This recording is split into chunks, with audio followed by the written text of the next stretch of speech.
আজকে আমরা আলোচনা করব ডে 29 নিয়ে আমরা আস্কিং সাম কোয়েশ্চন, অর্থাৎ কাউকে যদি আমরা প্রশ্ন করি তাহলে আস্কিং কোয়েশ্চনের ক্ষেত্রে আমরা কি শব্দ ব্যবহার করব সেগুলো নিয়ে আমরা আলোচনা করব আজকে। তো আমরা যদি খেয়াল করে দেখি যে কাউকে যদি আমরা প্রশ্ন জিজ্ঞেস করি যে তোমার নাম কি, তাহলে হোয়াট ইজ ইউ নেম, তোমার নাম কি সেটা আমরা বলবো।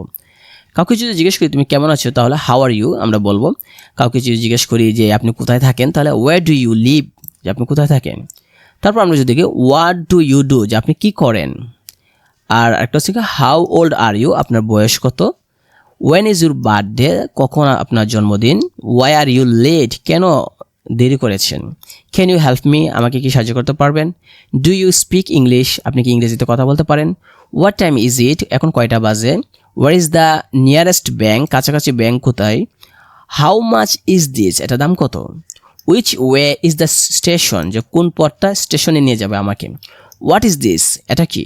আর ইউ ওকে, আপনি কি ঠিক আছেন।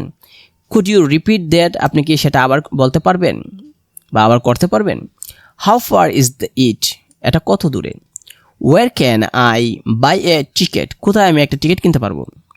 হোয়াট ডু ইউ ওয়ান্ট, কী চাও তুমি। ওয়েন উইল ইউ অ্যারাইভ, কখন আপনি পৌঁছাবেন। ওয়েন উইল ইউ অ্যারাইভ, কখন তুমি পৌঁছাবে। তাহলে এখানে যে শব্দগুলো দেওয়া আছে আস্কিং কোয়েশ্চনে, এই যে শব্দগুলো আমরা যদি শিখি তাহলে আমরা এই প্রশ্নগুলো আমরা করতে পারবো। হোয়াট টাইম ইজ ইট, এখন কয়টা বাজে, এই শব্দগুলো আমরা ব্যবহার করতে পারবো। তো আমরা যদি ডায়লগ 1-এ আমরা দেখি, ডায়লগ দেওয়া আছে হোয়াট ইজ ইউর নেম, আপনার নাম কি। তাহলে বি বলতেছে যে my name is Rana, my name is Kamal. Dialogue 2 বলতেছে আরেকটা একজন ব্যক্তি, সে বলছে ওয়ার ডু ইউ লিভ, কোথায় আপনি থাকেন। তো বি বলতেছে আই লিভ ইন চিটাগং, আমি চিটাগংয়ে থাকি। ডায়লগ 3 বলতেছে একজন ব্যক্তি, সে বলতেছে ক্যান ইউ হেল্প মি, আপনাকে আমাকে সাহায্য করতে পারবেন। বি বলতেছে sure. What do you need, কী প্রয়োজন তোমার। তো আমরা 4 নাম্বার যদি দেখি ইন্টারেক্টিভ এক্সারসাইজ 1 দেওয়া আছে এখানে ওয়ার ডু ইউ লিভ, কোথায় আপনি থাকেন। ওয়েন হবে না, কখন আপনি থাকেন হবে না, কোথায় থাকেন। কোথায় ইংরেজি হচ্ছে where. Can you help me, আপনি কি আমাকে সাহায্য করতে পারবেন। হাউ মাচ ইজ ইট, এটার দাম কত। হোয়াট ডু ইউ ওয়ান্ট, তুমি কি চাও। ওয়েন উইল ইউ অ্যারাইভ, কখন তুমি পৌঁছাবে। তো এখানে আবার শব্দগুলো দেওয়া আছে উপরে, যে শব্দগুলো যেমন হাউ ওল্ড আর ইউ, তোমার বয়স কত। Where is the nearest bank, নিকটবর্তী ব্যাঙ্ক কোথায়। হোয়াট ইজ দিস, এটা কি। ডু ইউ স্পিক ইংলিশ, তুমি কি ইংরেজিতে কথা বলতে পারো। আর ইউ ওকে, আপনি কি ঠিক আছেন বা তুমি কি ঠিক আছো। তো আর একটা মিনি রোল দেওয়া আছে, আমরা দেখেন একজন ব্যক্তি, সে বলতেছে এক্সকিউজ মি, মাফ করবেন।